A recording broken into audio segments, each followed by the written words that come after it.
Welcome to the Grappling Grappling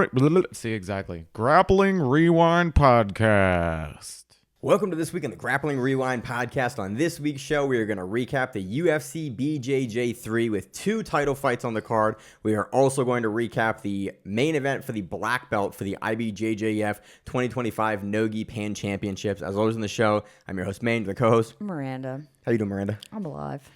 You're here? Yeah, I'm here. They called that black belt the main event for Pans. I know, and I was like, that's not. I was like, it kind of is. It's all the main events. It sort of is, but they didn't hit us with the award ceremony, which so made it took less time. The video was only like, I think, 3.5 hours for the entire finals. Yeah. Made it a lot more digestible. Honestly, super high submission rate. We were kind of, on the pre-show, we were talking about like how much time do we want to give for Pans, because Pans is usually its own whole show. Yeah.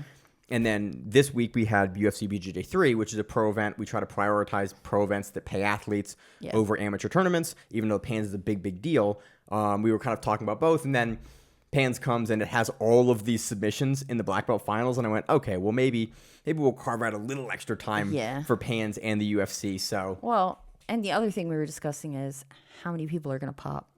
Yeah, that's the question. Yeah, because how many people are they going to test trials, for Pans? Yeah, trials are coming up. That was my thought, because you asked in the chat. I asked in the chat. I said at least two.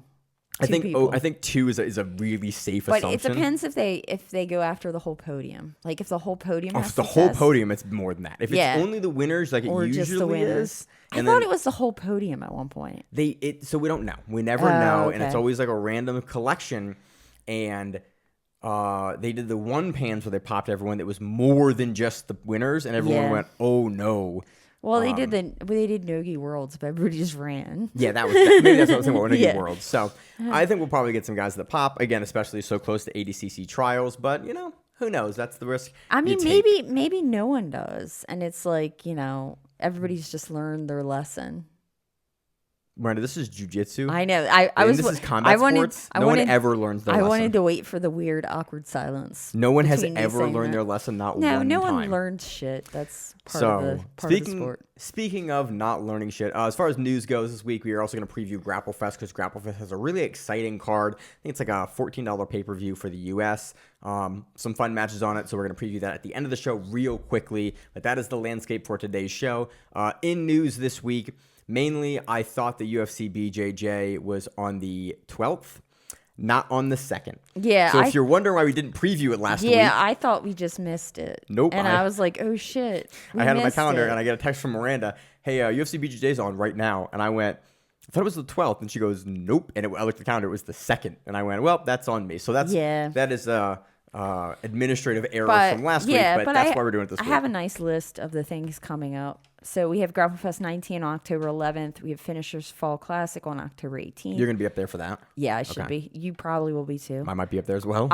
Main Character BJJ on October 19th. Down in Texas? Yes. Okay. We have Polaris 34, which is Fionn versus Margot. That's a really on November so excited. 1st, and that's also Helena Cravar versus Sulame. Yeah, that'll be I'm super excited for that card. And then we have UFC BJJ 4, which is going to be Canuto versus Laverne.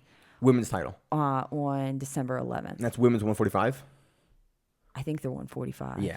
And then they're also they said there's 3 championship matches for that one. So I'm assuming the 2 that we saw today. Or we have Tackett back here. Oh, yeah, we might have Tackett, which would be baller to have Andrew Tackett back on the card. So again, we have a big, nice, fun collection of stuff coming up. We're going to have U.S. trials here for ADCC coming middle of November. So we are in the ramp up again for ADCC season, which is essentially now just a full year of ADCC content. And trials are going to be in Florida. Yeah. They're not going to be in the dirty Atlantic City anymore. Cheap flights. Atlantic City was so convenient because it was a quick drive. But Florida gets some parents. And it's a pretty cheap flight usually. Yeah, I'm probably not going to be doing that one, but we'll see. Yeah, we'll see. We'll see. So, any other news, Miranda? I don't think so. All right, let's rip it. We got a lot of stuff to cover. Again, going to be a little bit more abbreviated of a Pans recap this year, NoGi Pans, because we have pro events for UFC BJJ to talk about, and guys got paid. So that's our prerogative. Main event here. We had Mikey Musumeci versus Kevin Carasco. Mikey finishes a Mikey lock. Great camera angle, by the way, to see exactly why So I was a hater when initially Mikey started pulling this lockout. I was like, it's a lateral knee bar. We've seen it before. Go back and look at the 90s when Boss Rutan was hitting it pancrase. Well, then Junie put out the Junie lock. And then Junie had the Junie lock. Was a whole instructional. And there's Z-lock stuff. Yeah. And then I've kind of come around because Josh Weinstock, also of the Grappling Rewind, figured out kind of what Mikey was doing and then showed me, and I went, oh yeah, that's entirely different. That is not just a lateral knee bar. It is like its own kind of thing. Camera angle here is perfect. The match is what, 45 seconds or something? 3 minutes. Is it really? Yeah, because he. Oh, I tabbed through the beginning. He made a post about it because I guess people are hating on him because it took him 3 minutes. But he said if they didn't make him jump around on one leg that long, then it wouldn't have. Yeah, I skipped long. through that because I knew it. I watched the highlight because I missed the dates up. Yeah, and I went, I don't need to watch that. I know exactly what happens. Mikey looks for you to take the leg because he can't just pull on you. Yeah, and they make him do that, and then he comes down. So the piece I cared about was about 45 seconds of this match. He wrestled in high school. Look, Mikey can probably wrestle. He's not like... Then don't jump around like a little weird pogo stick. But why, if you are the best guy in the world, the thing you do, why would you go to a B-level skill set you have when you can do something that wins? Hey, it's not banned in the rule set. It looks kind of dumb, but it's not banned. Who was the guy who kicked out the pogo stick? Because that was hilarious. Oh, what was that? That was the last... Matheus Gabriel? Nah, I think it was the last guy he went against, kicked out. Like when he would go pogo stick, he like... It was Harrison Gabriel. Yeah. Oh, okay, it was. I think it was. I think he tried to intercept it once. Yeah. And I kicked it. And it was pretty funny. But again, so people hate on this. If you are allowed to do it, it's a rule set problem more than anything. He is doing nothing that is not allowed in the rules. No, it's a rule set thing, but it's... Man, it looks kind of dumb. You look like, hey, that's the best guy in the world. You're like, really? You're like, absolutely. Just wait till he gets it. He's like there. jumping around, like, doo, like a little bunny rabbit. Camera angle here is amazing for the finish. Mikey gets the leg. He pulls it in. Really interesting kind of re-drag on the leg here to collect the knee. He traps both of Kevin's legs, then he pulls one leg through up to his shoulder. He goes to that high, like traditionally what is like a knee bar grip on the back of the heel, and then he basically pulls it tight to his body. He makes a turn, and you can see, if you can kind of, it's a weird lock. If you can see the top side of the knee in the picture, basically the finishing angle of the picture, that is what he's attacking in this lock. It's the LCL. It's one of the CLs in the knee. I think it's an LCL. But it's a really interesting leg lock, and I think this, of all the matches we've had Mikey finish this in, this is the best camera angle ever. The LCL is on the outside. It's the MCL. MCL. It's an MCL. It's a crazy lock, and Mikey gets it real quick. I have no other. We were kind of talking on the pre-show about like who do you give to Mikey next? Like he wants, apparently, you said, I didn't listen to the post fight. Yeah, he wants Zhao. What's Zhao's? Paula. Meow. Meow. I went Zhao. Then I was like, oh shit. No, you said Zhao, and I immediately went Gabriel, and I went, nope, different weight class. Because my brain went to like his full like Portuguese name because he was competing in Masters Pans 2, right? Masters 1. And I always look for his matches, but I forget that I have to use like his full like government name. They messed up Gianni Grippo's name too, which was weird. They didn't.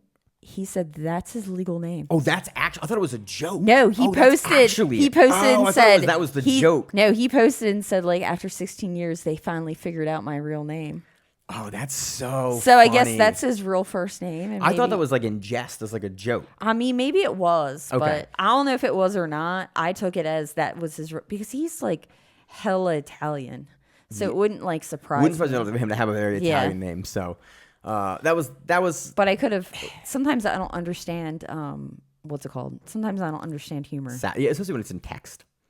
Again, I don't know who you. If Mikey wants Meow, then like give it to him. I'm not super interested in that match. But if Mikey wants it, he's running out of contenders at 35. This is what I say about it.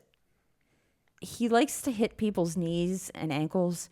Who does not have knees and ankles? The Meow Brothers. The Meow Brothers. I mean, like, hey man, how do you ankle lock a man who cannot be ankle locked? Yeah, I mean, it's a true thing. And what do you give him, Vinny Magalhaes next? Zhao like kills everyone. Like if you watch his matches, it's masters. Go back his match. Yeah, he's a fun guy to watch. Realistically, like, even his adult runs were fun to watch. And the only reason I think he's not an adult anymore is because of the juice. But like, Yeah. if it wasn't the juice, I don't think Does he want Paulo or does he want Joao? he wants Zhao. Okay, I think Paulo's the one that popped technically. Oh, okay. But Come on. twin now. brothers, yeah. You kind of assume. Well, But- unless one's a lot bigger than the other one. and Paulo usually typically went up one weight class. Oh, okay, so They maybe split. it Or they'd wasn't. be in the same weight class and they'd close. But I wouldn't be surprised if they don't just do something to keep their bodies together. Look, man, like But- take whatever you're a professional but athlete and they don't test. He said he wants Zhao, and Zhao said he would take it because Didn't tell ya. I immediately went to Zhao, and I was like, "What did Zhao say?" And of course, it's all in Portuguese, but and you hit translate, yeah, translate, and then and your Duolingo strength helps it not at all. I know some words, just not enough to Yeah, we're now understand. friends on Duolingo. I was impressed at how many levels in Portuguese you have because I just started Japanese. Yeah. And I looked and I went like, holy shit, you really are doing Portuguese. Yeah. Like you're really Yeah. doing it. I'm trying. That's crazy. I would like to know what people scream at jiu-jitsu tournaments. That's literally So we the can only- figure out why Pedro Nakano got DQ'd here at Yeah. Pants. Yeah. So that's all I got for the main event for there. Miranda, any kind of closing thoughts? Any other matchups you can think of that would be like really No, nifty they and said neat? something about bringing Junie over. That's what they said at Fury. That would be fun. It's a tough match. It's a think match. I'm not against it. I think it's a tough match for Junie. But it's like he's a But at the really same good 35er time, with yeah. good leg locks. I'm concerned that match wouldn't be super exciting. But I think Junie is very rapidly approaching where it's like, with how he looks against his competition, very rapidly. It's like Mikey is on. The match is going to happen sooner rather than later. I'd kind of rather it happen sooner. And I think that age-wise, That's- we hit Junie now because 135ers normally have a expiration date. Yeah, they age out. Yeah. And it's like both. And Unless honestly, Mikey and you Junior getting older. Unless you are like Zhao and you just kind of like become one with the jiu-jitsu or something. I don't know what he did, but he like sold his soul You to hit the the gun devil merge or and something. you just Yeah. hit it go. But I think both those are good matchups. Again, yeah. I do want to see the Junie. Junie is the guy that keeps kind of popping up. I think they've had a match way back in the day. they but did. But It was a long time ago. It's a match that whenever I think of top level 35ers, I always think of Mikey and Junie. It's like I think I need to see the match again, especially now that Junie's the champion for CFFC. He's in that feeder Yeah. system. The matchup makes a lot of sense. I hope we do see it. Yeah, because the only other one they would make for him for CFFC is Danzler, but he's already beat Danzler. Right. So He also had an impressive performance a couple weeks ago Yeah. versus Sam, but still, like you've already seen the match, so it's tough to make again. So any other so that's it. Nope. Let's move on to the co-main event, the 155 title fight between Carlos Henrique and Matheus Gabriel. Carlos Henrique takes this via decision. His MMA debut is in 2 weeks on Fury, the Texas Oh, Fury. really? Yeah. Okay. In 2 weeks, he's because they asked him like, what's his plans for this? And He said- wants to be in the UFC. Yeah. And I think He we are wants to going to fight. see Carlos Henrique for a little bit here as the BJJ champion. And then I think his MMA career is going to get to cranking, and he's probably we're going to see him retire. And that they belt. actually went against each other in the gi, and and Carlos Henrique won. Yeah. Which is impressive because Matheus Gabriel is a former former gi world champion. Yeah. And a world pro champion. Like he's no slouch in the gi. I know Matheus Gabriel primarily for his gi accolades. He does a lot of nogi stuff here and nowadays, but I primarily know him as a gi competitor. Yeah. And so But Carlos Henrique asked for the winner of the match beforehand, which was Samuel Nagai. I want to see that match. He wants to go against Samuel Nagai next. I want to see that match. He defeated Kennedy Maciel via decision. Carlos's match was basically just controlling Matheus Gabriel, and then he had two good sequences. Had an okay shot on an arm, but really just wins 3 rounds or 2 of the rounds By kind of stuffing him in a corner. Yeah, he kind of uses the bull, pushes Gabriel in. It was not that exciting action wise. It was interesting from a tactical perspective, But he kept moving too. Yeah. Like it wasn't like he just kind of held him there. it was just a clean decision win. And it's like I don't have a whole lot of other notes. I think the matchup with Nagai, because Nagai very, very rarely isn't a boring match. And the match with Kennedy was exciting. I was really surprised in this match how frequently Sam, like we know Sam has a good guillotine. Yeah. He really used that front headlock a bunch on Kennedy in a way that I'm not used to seeing Kennedy controlled as much. Yeah, it was his way of controlling Kennedy's takedowns. Yeah. When Kennedy would come in, he would grab his head, Mm-hmm. and so that Kennedy didn't want to shoot anymore. But he just usually when guys do that, they get figured out, or like the guy stopped shooting. But it was Yeah. Sam just kept kind of forcibly snapping Kennedy into like a pretty deep guillotine. Even gets a full turnover.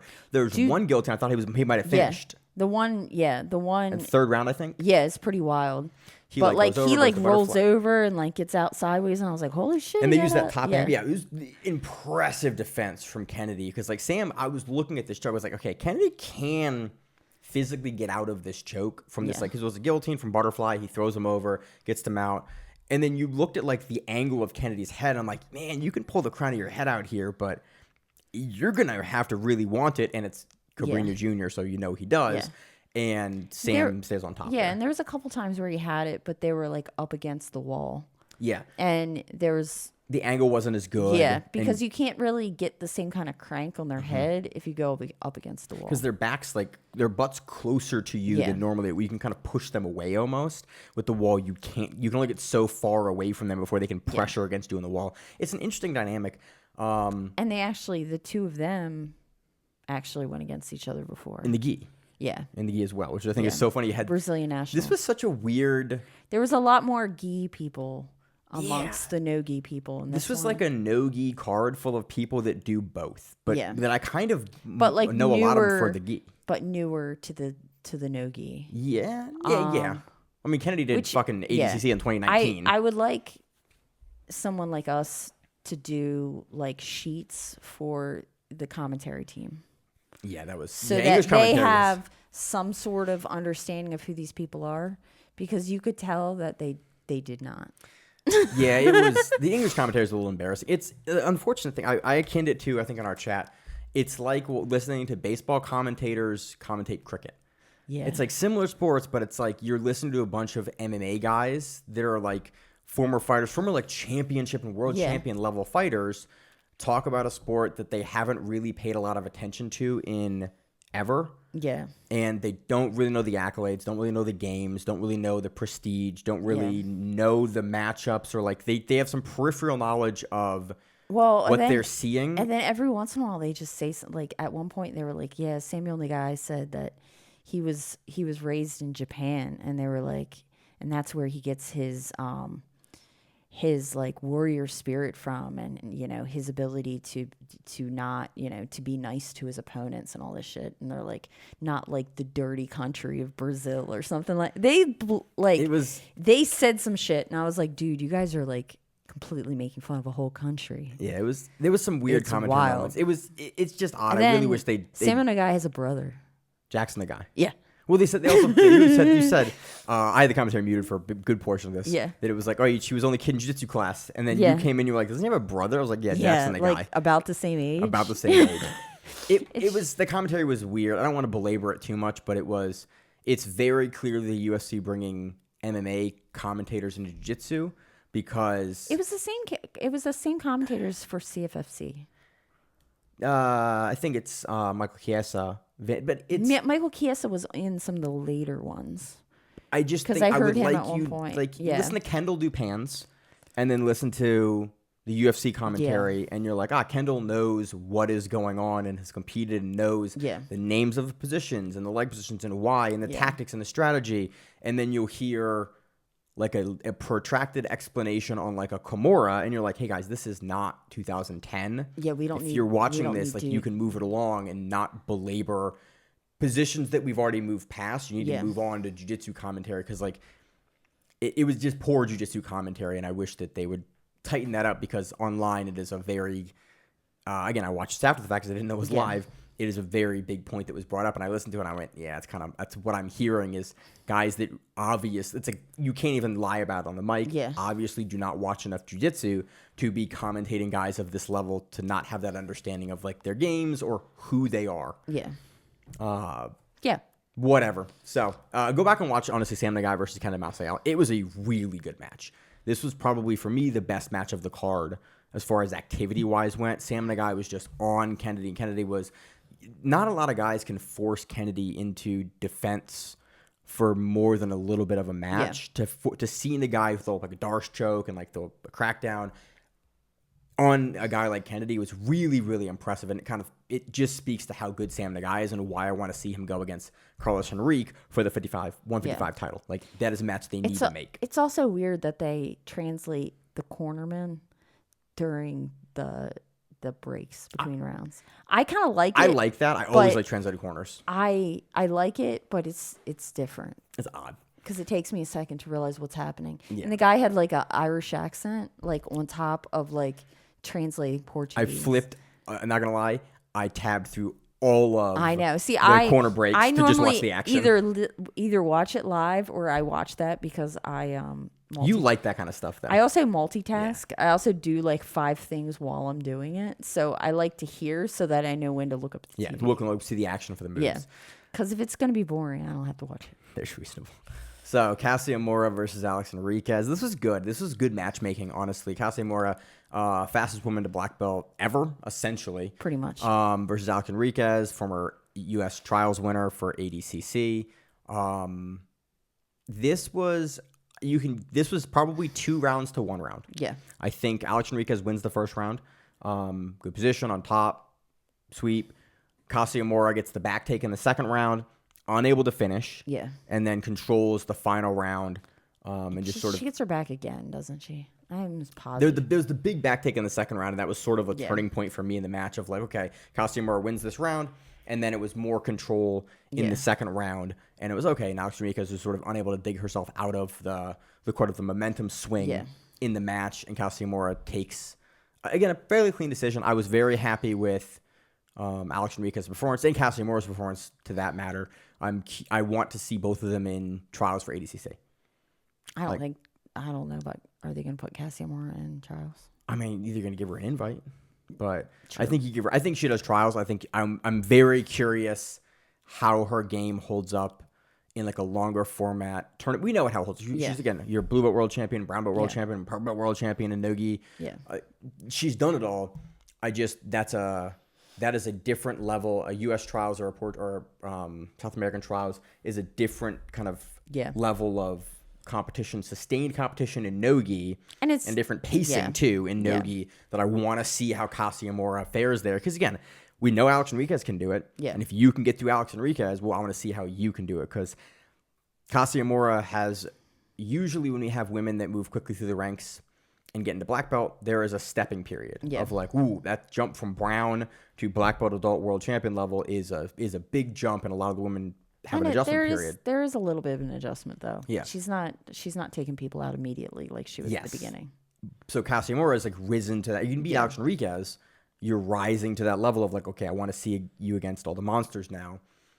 Same thing with like Sarah Gavao. I think he's on early in the card. No, she's on. She's in Pans. Pans. Yeah. Like, again, has risen to the level, and I'm very curious, how she's going to fare and how she's going to look next couple of years at black belt.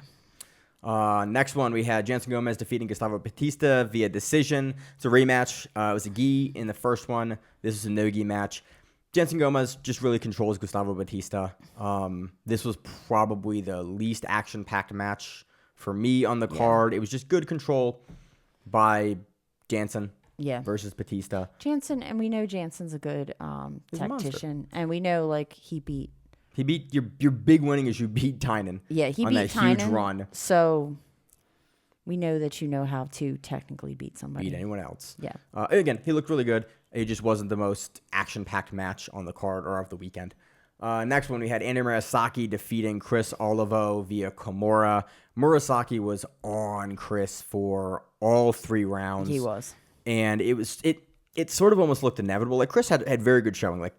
Like presented himself very well, stayed very defensively diligent, kept his hands inside, continued to work, and never was just outclassed by Murasaki. But it was very clear that Andy was like looking. And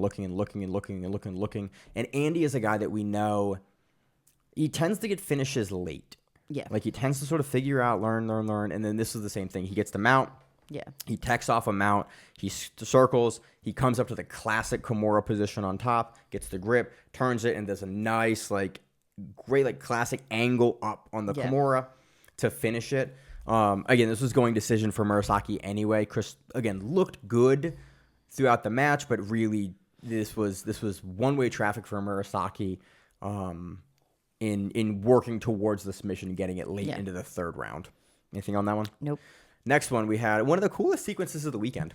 Andy Varela defeated Daniel Sathler via rear naked choke. Kind of boring wrestling exchanges. I was really surprised that the two of them weren't talking more shit to each other because both of them are shit talkers. And are kind of very much known Both of them for are it. known for kind of like, but they weren't like bullying each other, which I was like, ooh, this is weird. Like two bullies together aren't trying to fight each other. They're just actually competing. They were just pushing. It was a lot of like pushes on the shoulder, ties on the head, pushes on the shoulder, ties on the head. I do appreciate that we saw a much more measured game from Varela here. Yeah. Again, it was a little more boring, a little slower, but we didn't see big overextensions. We didn't see him just try to sort of power through Daniel because I think he knows that's probably not going to work with a guy like Daniel. Yeah.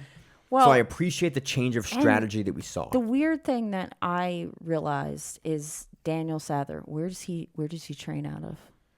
Is this a question you know the answer to? I know the answer to, but it's like not. I can't. I'm not going to get the answer. So answer. he's at AOJ now. Is he really? He was at Atos. Okay. And before Atos, he was at.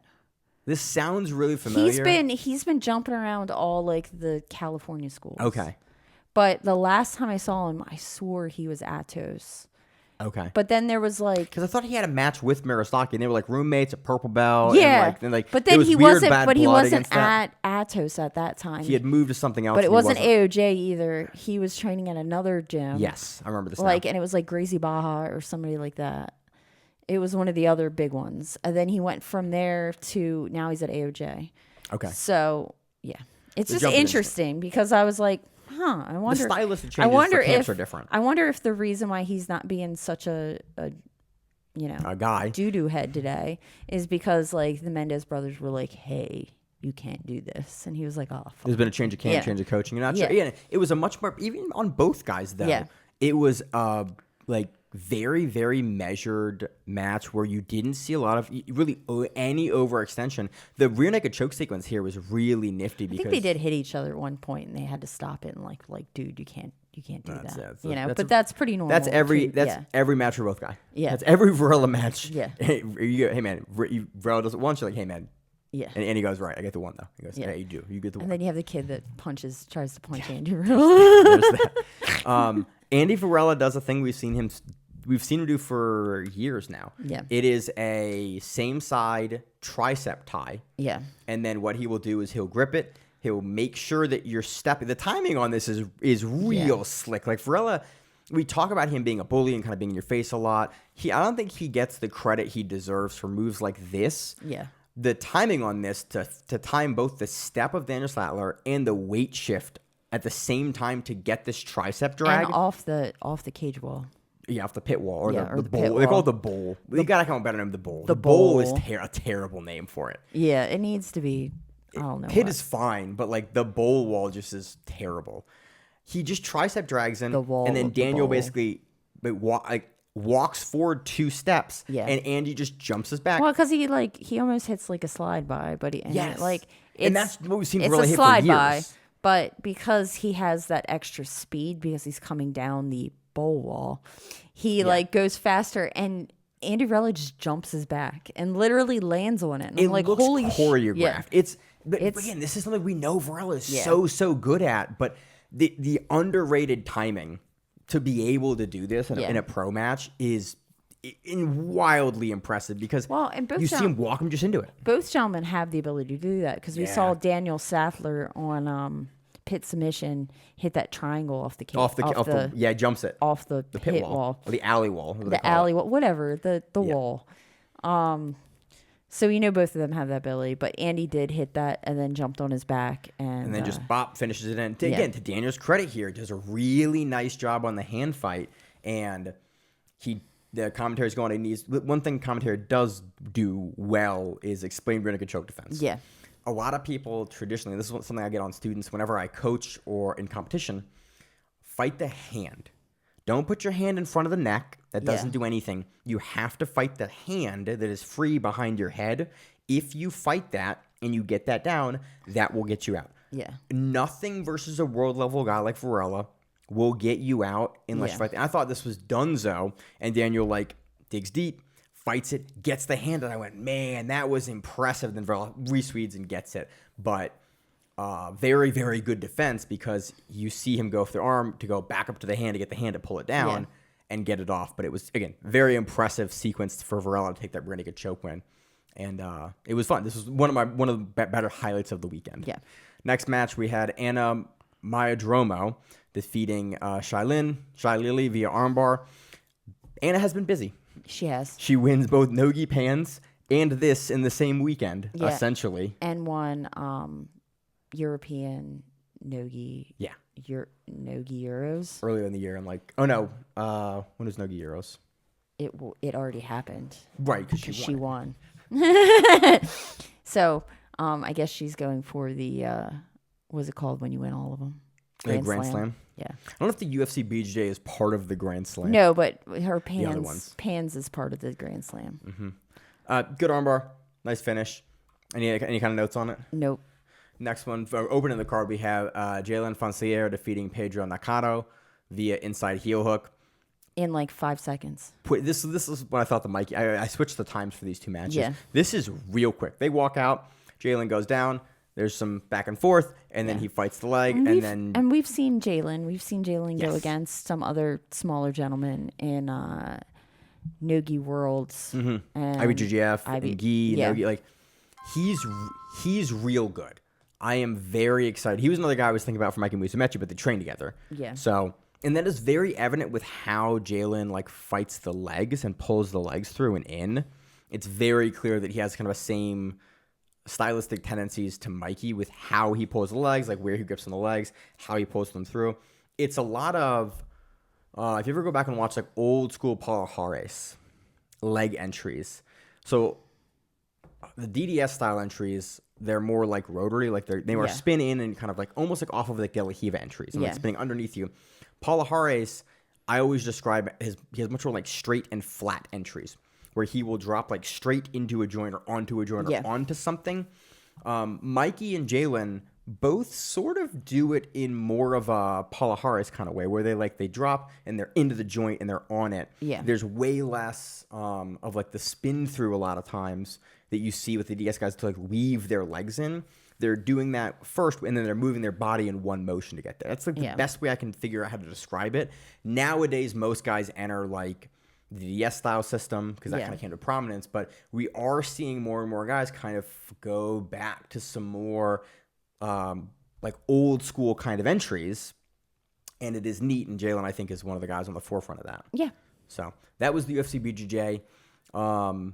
Weird matchmaking, not bad matchmaking. It was actually free, I think, on YouTube too. Okay, was it again free on YouTube? I was watching on Fight Pass. I think I watched it on Fight Pass too, but I think they're all free on YouTube. Okay, the YouTube player is the best of any. I have premium for YouTube, but the YouTube player, man, it is the best of any service. I had like a free trial and it was amazing. It's amazing. I don't want to pay the money for it. I'm gonna add to the family plan. It's amazing. Like the YouTube player is. Again, it's the biggest company in the world, so it makes sense they'd have the best video player. But everyone looked at your video player, and man, the Fight Pass player is up there as well. You can tab and back and forth with no buffering. I wish they would do what they had in like 2014, 2016, and have like round starts, round end, submission attempt. Like they used to actually tag it all in all the matches as like a second layer, and it still exists in the platform, but you just can't see it anymore. It was so cool to be able to open up a fight and like turn that on or off, and then basically go like, oh, the round starts here. You can click immediately to the round start. It was so great for tape study back in the day. Yeah. I used to love it to like tape study fighters, and it was so cool. I wish they would bring that back because it would just be amazing to see that again. So let's move on to the IBJJF NoGi Pans. That screen is too far away for me to see the time. They hit a timestamp. Sorry, everyone. Let me stall for time here while I can't find the results, Miranda. You were on the results, sir. You are bingo on back. Oh, no. Nope, you were on them. Go back to where you were. I'm still going. Right Here? there. These? Yeah. Okay. Yeah. Oof. That was a journey, Miranda. That's it. You want to start with the rooster weights? Yes, we can start there. Men's final, Osama Almari defeats Lucas Castro. Points, 10-0. Yep. We saw Osama last time. We've really covered him. Was going to be ADXC. Yeah. And then he had the match against Mikey Musumeci in one championship a couple of years ago. Denver card that I was out at. Yeah. That was yeah, Omar. yeah. So, and he looked good. Very clean points win over Lucas Castro. Men's light featherweight here. We had Vinicius Inacio defeating Leonardo Martins via armbar.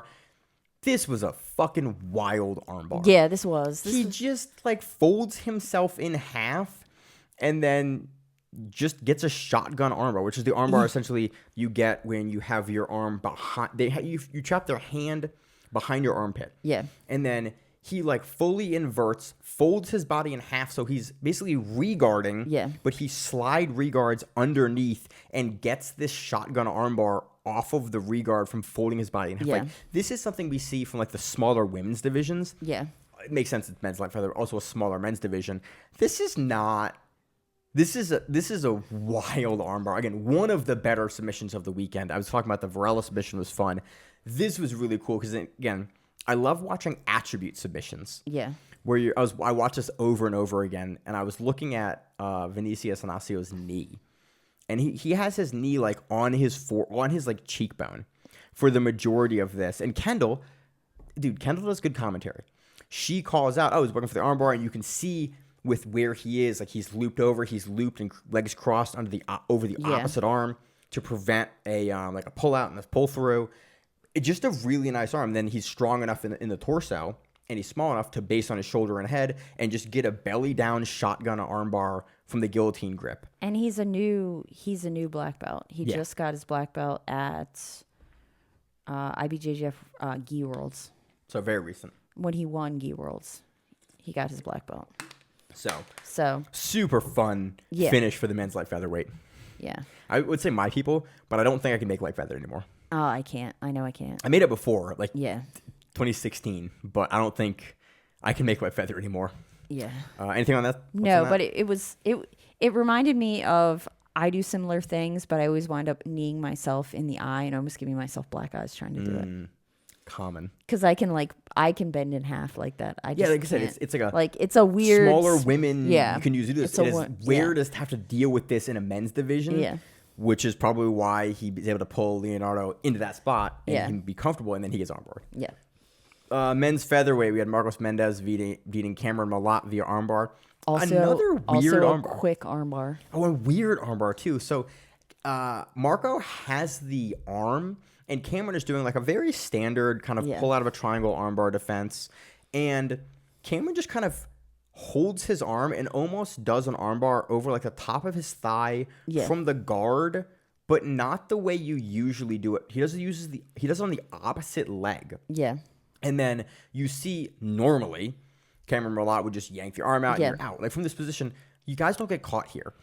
The grip that Marcos Mendez must have to be able to keep this arm is wild. It's also not it's not a reaction that you expect to get hit with. It's that weird armbar that like your coach might hit you with that makes you feel stupid when it happens. Oh, come on, because you tap fast to it and then you're like, fuck, I shouldn't have tapped to that. But then you realize, you look at, I watched it like twice and I was like, oh yeah, he is stuck in that armbar because Cameron does what you should do here. He like yanks through. And in every other scenario, you clear the elbow and you're out. Marco doesn't let go of the arm. Yeah. He's just able to keep that grip to his body, which is, again, just a really wild, open space, free armbar over the thigh. Back to light feather real quick. Okay. So Vinicius took out Junie, and Leonardo took out Danzler. Yep. That's wild. Oh, yeah, they were in the quarterfinals there. Yeah, Junie's dog died 2 or 3 days ago. That was super sad. And I was like, I know, and I saw it all, and it was really, really sad. It sounded like it was a very traumatic experience. I felt so bad, dude. And then I was like, oh, dude, I feel bad for him. And then he was still doing classes, and I was like, oh, he's still teaching 7 a.m. classes. And I was like, he's not gonna do pans. And then all of a sudden I saw him at pans. I was like, holy shit, he's doing pans. Yeah, you got to push through. I mean, some guys still, that's the best way to do it. But yeah, man, it's tough. I feel for Junie for that because it's like to lose a dog sucks so bad. Yeah, man. It's a bad. Made it to the semifinals. Yeah. Okay. Moving on to the men's.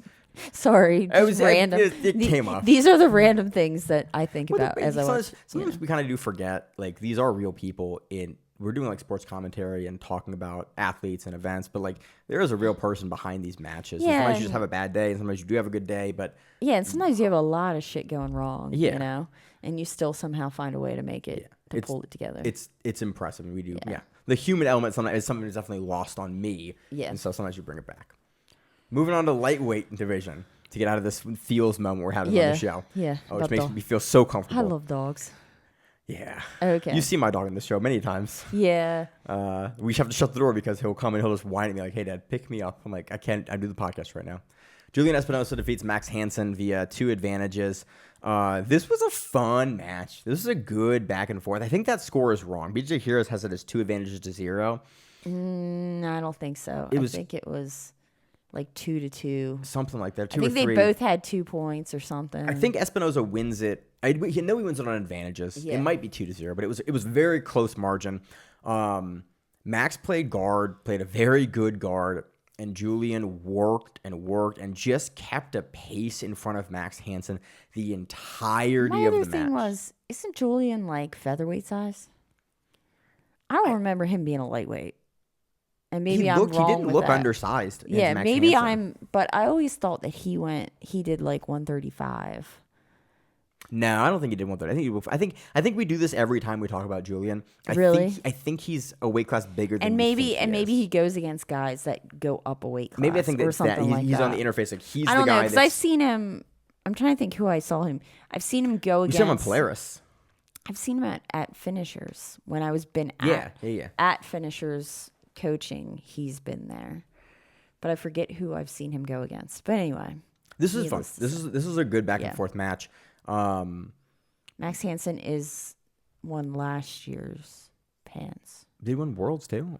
Yeah, I think so. I think so. He's been like on a tear in Yeah. Espinosa. We knew Espinosa was good. Like I was really impressed with him. He had a match on the Polaris Squads event, and I forget who he was against. And he was in some deep stuff, and then just came out, pulled it out, and like because he had a really good performance on Polaris Squads that made me take note. I was like, we need to make sure whenever he's competing that we watch. One of the ankle locks he got is the one that on Instagram you see like they show it because he literally jumps that shit. Like he has the leg and just jumps into it in a way that would like scare me for every single ligament in my knee. It might, I don't know which match it was, but he had a tear of ankle locks throughout the day, and then winds up taking out he's 3 guys. Yeah. At least from the results we can see at lightweight. And then Max Hansen took out Gianni Grippo. Which made me sad. Which is I mean, that's a lot. Which is crazy because Grippo's like the Pans. Like Grippo has so many NoGi Pans champions. Yeah. He has like 10 of them or something like that, or 11. Like he just has. I think Zhao has like 9. I think Gianni has the most. Yeah. If I'm not mistaken at black belt. Yeah. Like he has so many of these. So it's wild to see him like get taken out by Hansen here. Espinosa Hansen, it was fun. It was a fun match. I think Julian wins this on a decision. If it does go to decision, I think he kept, just generally speaking, had a higher pace. He forced Hansen to play a more rangy guard most of the time. He was doing good passing. There was a really neat sequence that happened once off of one of Max Hansen's wrestle ups. Like late in the match, Max Hansen goes to wrestle up, and then Julian Espinosa essentially throws like what looks to be like a standing crab ride from the front, like a front side switch, and then just like pushes Max Hansen back down, like towards the edge of the mat. Yeah. Really nifty sequence. Because again, it looked like Max Hansen was going to be able to make this turn and make this wrestle up happen. But for Julian to have the wherewithal to like be able to counter that standing exchange in that way was really interesting. It was fun. I think also we had some change ups because of trials coming up. Because I don't remember Grippo being a lightweight. Grippo was a featherweight because I have a friend who's also Manny is a featherweight, and he's normally in Grippo's bracket. And then normally Junie is the bracket below. Like I think some of these guys have moved around their brackets, which is how we get like a Max Hansen versus a Gianni Grippo. Yeah. Because Max Hansen is your typical like 55, 70 competitor. Grippo is normally 45. like your 45. But if he's doing trials, you don't make that cut back to back to back. Yeah. So. And then Julian, I swore Julian was smaller, but maybe I'm making this. I don't all think. up I in think my we head. always. He maybe when he was. I think when he was younger, he might have been smaller. Am I and like? now he's Am gotten I big. missing like 50 years of my life? I think. Am I maybe like here. blending things? So let's move on. While you look up that, I'm gonna look it up. Let's move on to the just men's because. middleweight. We have Marcelo Fausto defeating Mohamed Jabbar. This was via, they have it listed as reverse toe hold on BJJ Heroes.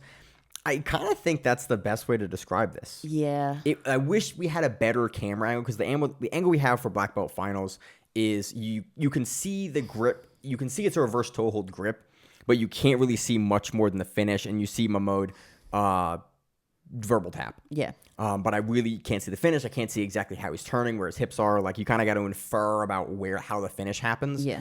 Again, wish we had another angle. There probably is another angle kicking around somewhere. If someone has it, shoot me a DM. I'm actually really genuinely curious. We don't see a lot of reverse toe hold finishes. It's a very uncommon and it one to see. wasn't like it normally is, where we have like multiple cameras.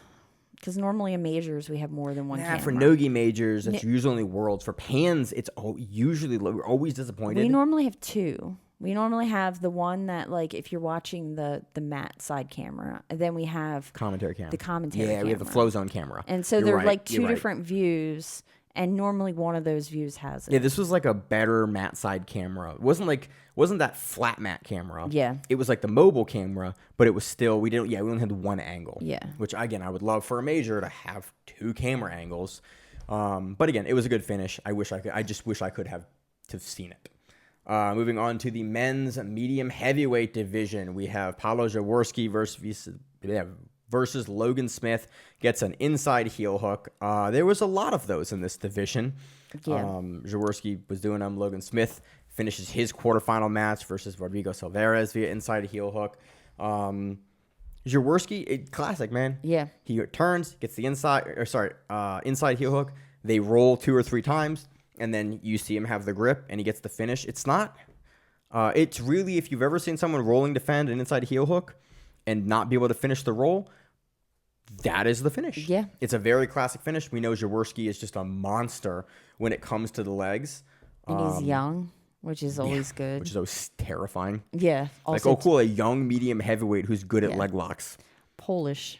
A la Craig Jones. Yeah, Polish gentleman. And the Polish gentlemen seem to love their leg locks. Very, very good at leg locks. So he gets that finish, wins the NoGi Pan Championships. On a medium heavyweight, we have Xavier Barter versus Jose Hirama, and he gets a rear naked choke win. I think they said on the Flow Zone, or Flow did like a good recap video that showed the highlights from Pans, and they mentioned that Javier Barter was potentially the first Panamanian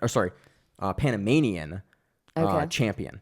Oh, okay. Which would be really cool if true. Again, they also mentioned, especially in the women's divisions, how many Europeans we had in the finals, and it is really cool. I was kind of thinking about it after watching that broadcast or that video.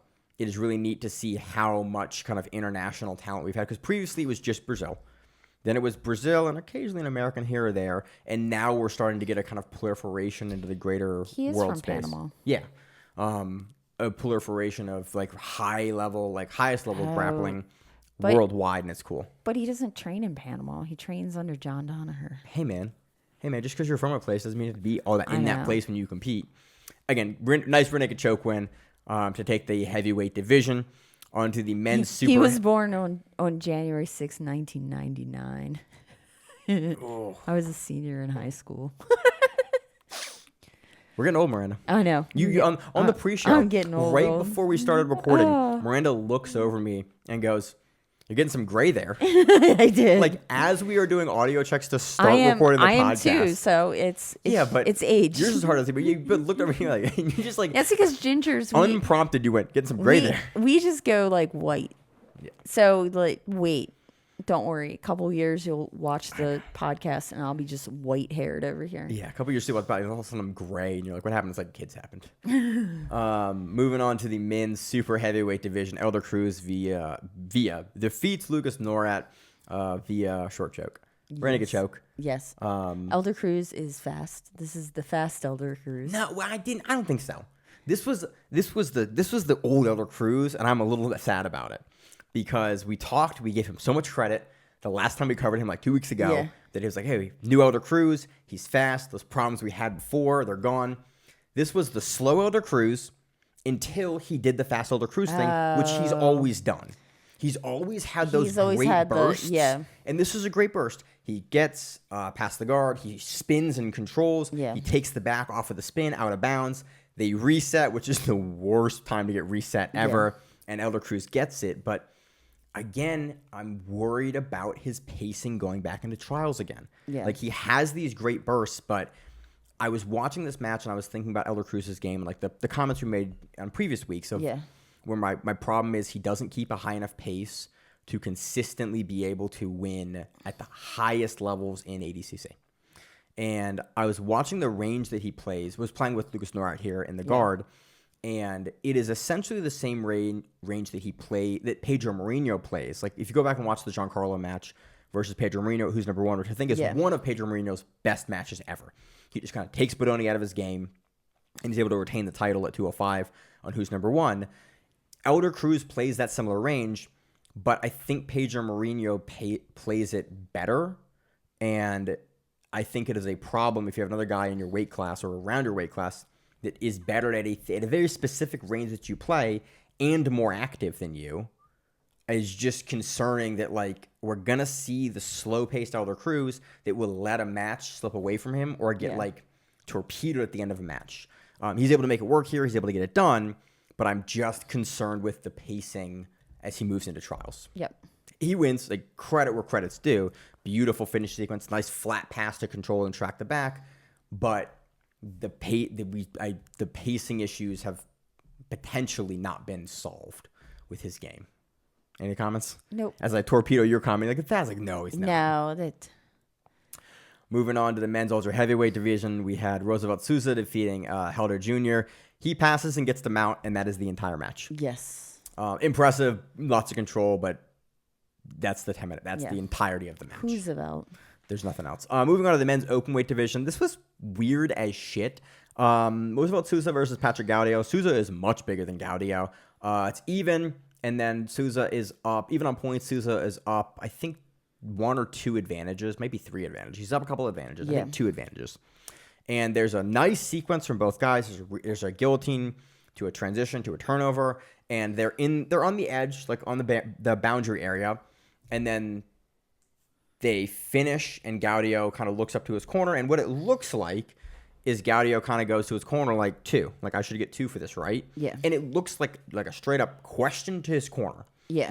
Could have been the table judge, could have been somewhere else, but it looks like he just is looking. He's looking for at someone on the edge of the mat or off the mat for clarification on the sequence and some piece of scoring. And it doesn't look aggressive or rude. It just looks like he's looking for clarification. He goes, okay, we're in the sequence. We're going to reset to the center. He's walking back for the center reset. Yeah. But he does sit on his butt, and he sits there for a second. And I don't know if that's what they get butt hurt over, is the fact that long. It's like they stop him, and I think Gaudio's a little confused for a second, like where because the stoppage is it's stopped at a weird time, and it stopped like in the middle of a sequence, and then they come to the center. Roosevelt Souza goes, okay, I'm going to sit back down into the guard because that's sort of where they're probably going to reset us based on where we were. And then they DQ Gaudio, and Roosevelt Souza looks at the ref and looks at Gaudio and goes like, what the fuck? What happened? What? Yeah. And like Gaudio's kind of upset, and Souza's upset as well because he's like, wait, we were having this match that I was like up, but it was close. Yeah. And then there's a DQ. This is a super weird DQ.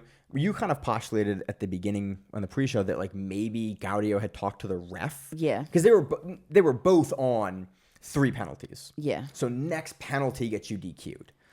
So it could have been like a fleeing the mat, which it shouldn't have been a fleeing the mat for the sequence. Yeah.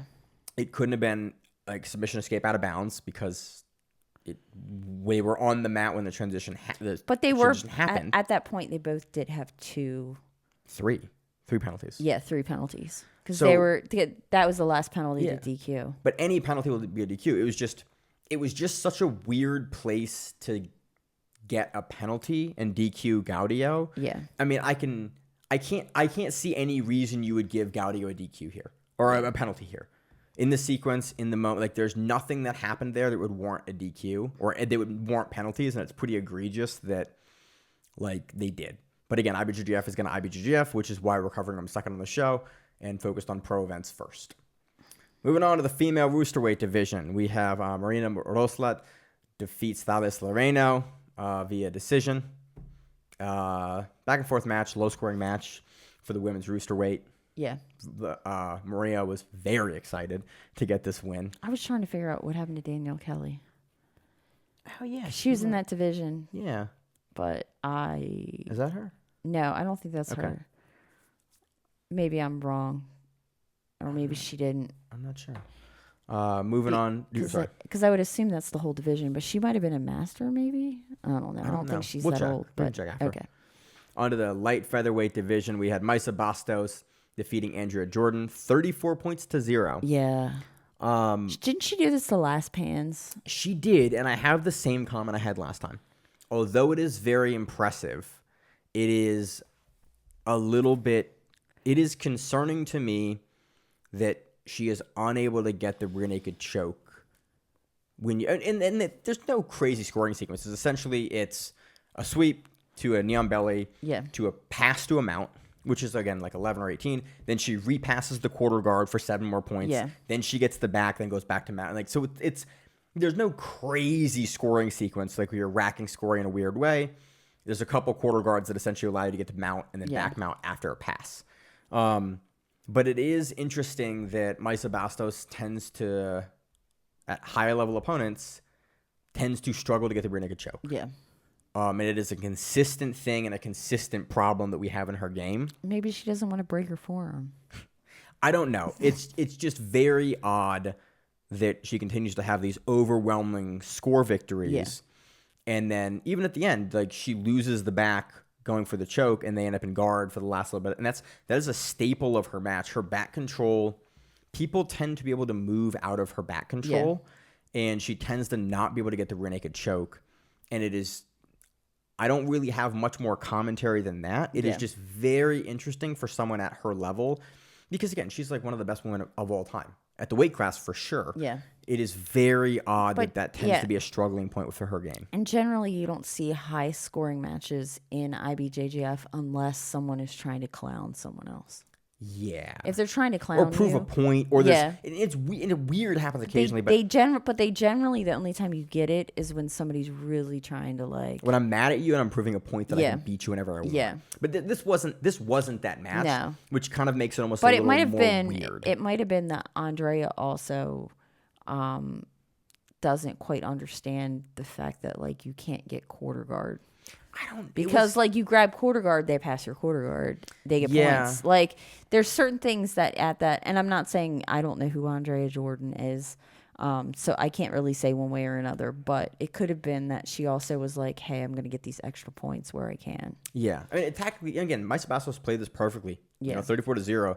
Tactically, it was, I'm guessing this, from looking at it, it looked like Andrea just tried to collect any guard that she could, and wasn't able to make that shoot down for anything less. And she was like, I can either get mounted or I can take the quarter guard.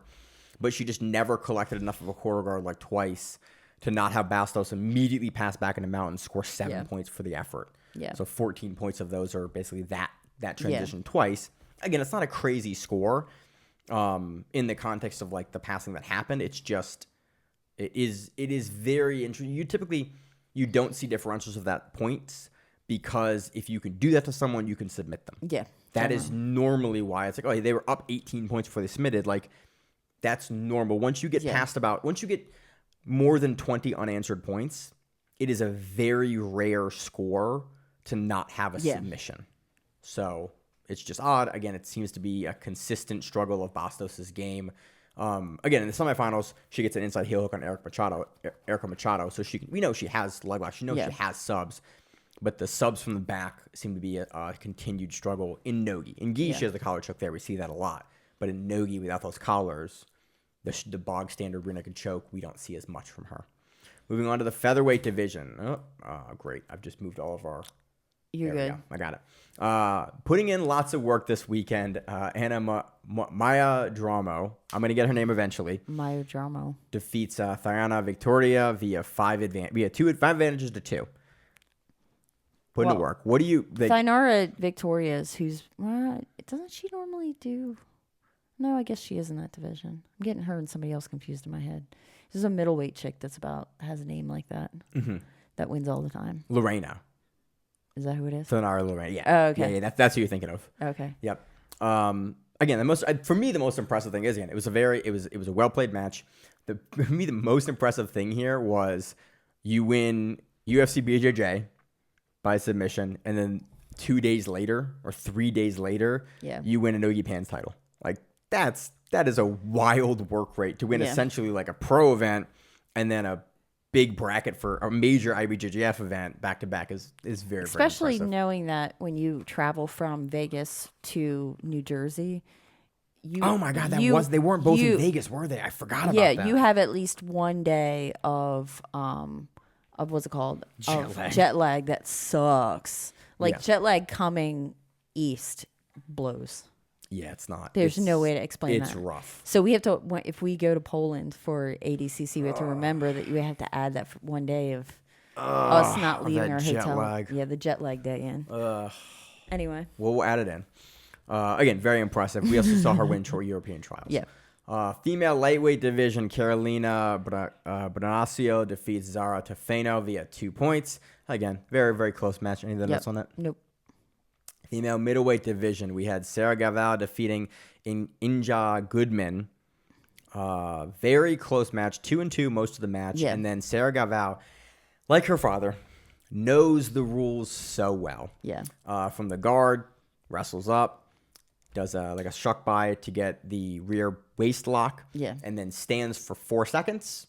And then jumps the back and is able to get the takedown for it. Doesn't get the hooks in, but Goodman goes to her knees, and because Galvao is covered behind the hips, she gets the 2. And I watched that. So the first time I watched it, I went, "Oh, they gave it to her. Shouldn't have scored." And then I rewatched it, and I went, "Oh no, she's standing for more than 3 seconds or more." That's absolutely the score you should get. But it was very nice to see. Like, one of the reasons I love watching Galvao is because you get to watch just a guy masterfully know. It's kind of one of the reasons I like Gordon. Yeah. You get to watch a guy masterfully understand all intricacies of the rules and exactly what they should be doing, and never overextended in the wrong way. Which I think is why we should start watching UFC BJJ in Portuguese. Yeah, and then you're going to translate for us. Yes, because it's Galvao and Canuto, which looked amazing. And the English commentary made a joke. They because at one point it was Galvao was cornering and Canuto were cornering at the same time against each other. And they were like, "Who's talking right now? Who's on broadcast?" And they went, "I think someone's covering them." Yeah. But it was a very funny moment of like, "Oh yeah, that's deep. Why would you have them both on broadcast and then have their fighters against each other in the same?" But again, you booked them; they're there anyway. It makes sense. But yeah, it was awesome to see Sarah have that kind of thing that we saw from her father for so many years of just like, oh, you know exactly how to make these points happen in the right way. You did great technique, but now you're going to get rewarded. You didn't just jump back for it. Yeah. Because if you don't get the hooks, there's no points there. You stood up long enough. You came to your position to reset your score and then got your 2 points to a clear 4-2 win. I liked seeing you understand the rules and the context and you got it done. But again, very close match. Goodman could have absolutely have taken this match without that score. Female medium heavyweight division. We had Sala Somola defeating Fernanda Cristo via a nasty Kimura from the guard. Yeah. Like the classic OG. I think we saw her do this at trials too. Yeah. She just won European trials, I think it's 60, but she might have been over 60. I forget what weight class she was in. She's over 60. Okay, a medium heavyweight. Just a straight up medium, because medium heavy is 158. Yeah, so you're not making. This is just a regular. She pulls guard. And there's a little bit of an exchange. She grabs the Kimura and then just blade let her rip. Yeah, and that's the entire match. It's just a straight up good Kimura from the guard that she's able to turn over and finish. Yeah. We're going to see more from Sala. Wouldn't surprise me to see her win a second European trial and see her at ADCC. Yeah. She has a good game for it. She has a good attribute for that collection of techniques. Moving on to the female heavyweight, we had Ana Lopez defeating Erin Harp 4-2. Very close scoring match, back and forth. We haven't seen Erin Harp in a million years. No.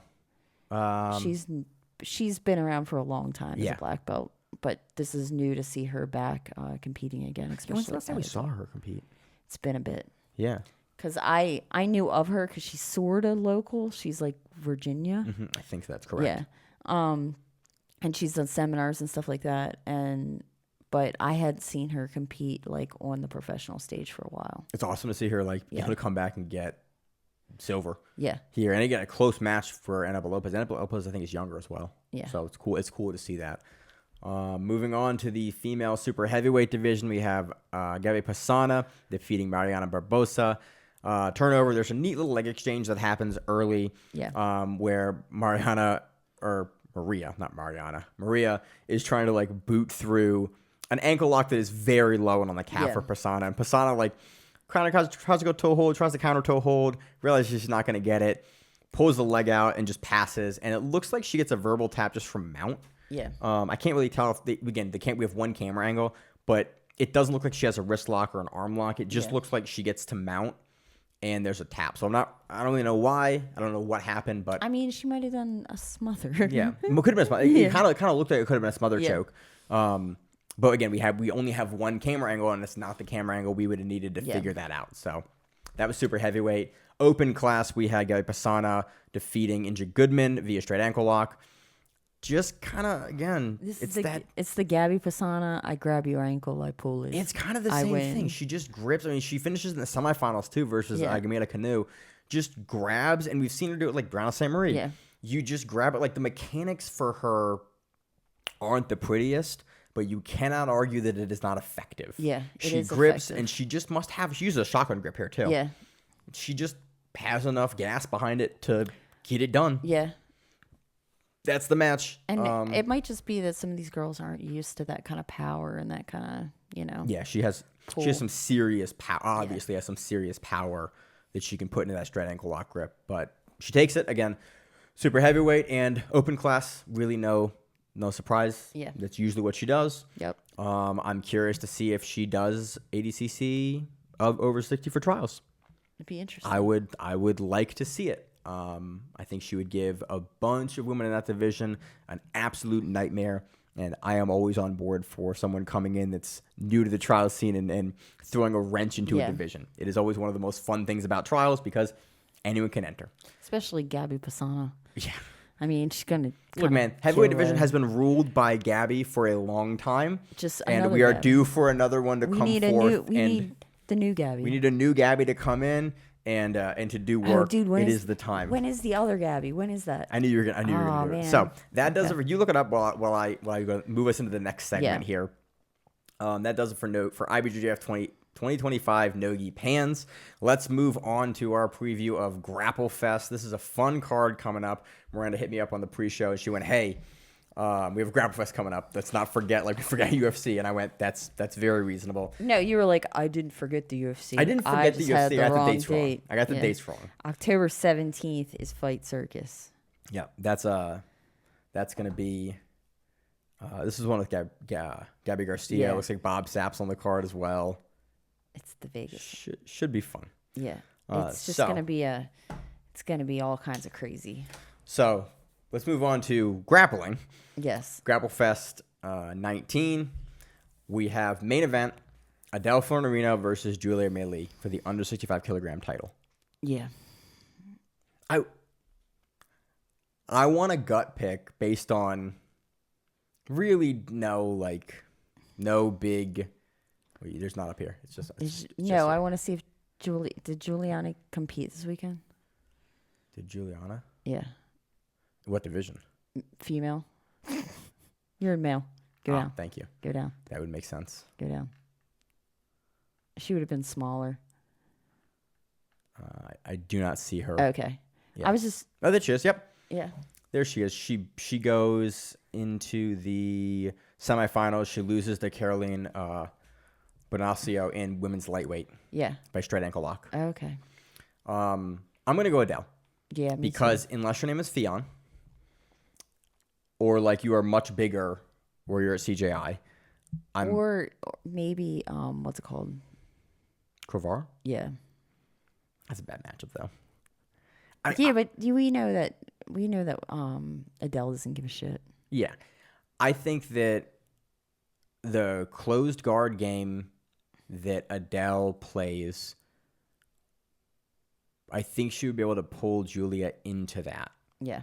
And I think she either goes back into the legs from there or she hunts for that armbar and that mirror lock. That's mostly what Adele wants. And I mean, really, in all honesty, when you think about it, if she starts going after the arm and the mirror lock, you're going to pull your arms back. When you do that, you open up your legs. I just think the game was functionally works very, very well. And I think Julia Meili will... I think she will have to be in the guard through like no want or not of her own doing at some point in this match. And Adele will be able to do what she did in 2024 at ADCC and happen. Now it's like, I think Julia has good passing and can also play a good guard game herself. I don't think they're going to wrestle. I don't think it's going to be, I see no reason in Grapplefest that either of them would wrestle. Like that's not really either of their strong suits and points. I'm trying to think of a really good pathway for victory for Julia here. And I unfortunately think that her game matches up kind of poorly with beating someone like Adele. Yeah. Because she wants to play the guard, and Adele plays... If you try to play out of her guard, that is sort of what Adele is looking for. Yeah. And Julia is not super, super passive. She's active. And so I think in those moments of activity, she will be active enough where Adele will be able to get something going. Now, if Adele is, we've kind of seen this in the past couple of matches, if she is too inactive, like we saw in the Fionn match, like we saw in the Krovar match, Julia can absolutely take this on just activity alone. Like you're just trying to do more from the guard. You're just trying to be more active. I think that's Julia's pathway to victory here, is if Adele sort of maintains that low level of activity that we've seen for her last couple of matches, and then Julia is more active here, I think she can win a decision off of that. And I think I don't want to see that match play out that way, but I think that is a not unreasonable pathway to victory because we've seen Adele get beat those last two matches in that exact way. Yeah. So there is a blueprint existing that if you can draw Adele into that sort of match, that she will give you that sort of match. And that's, I think, unfortunately, like I think it's a possibility. I do think that Adele will be able to get the sub here.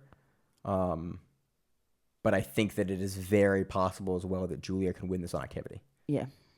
What are your any your thoughts? Any takes? I think that Julia, I think Adele's gonna win. I think Adele, but I can see the activity thing because that was the problem why she lost to Fionn and to Krovar. And like those are both that kind of both of her big profile recent matches have been lost in the same way, and that's sort of. When it becomes a trend, that's sort of my concern. I don't remember Grapplefest and their rule set of how they... I don't recall either. Or if it's just going to be a draw if no one does anything. I don't think title fights are a draw, but I think they used to do draws. I don't remember offhand. But anyway. So I'm going to go... I think we're both going to Adele on that. Yeah. Next one, we have Michael Pixley versus Gianluca under 100 kilos. I don't know much about Gianluca. Yeah, I don't. But I know a lot about Pixley. Yeah. If you play guard with Pixley, he is going to struggle to pass. If you wrestle with Pixley, he's going to maul you. Yeah.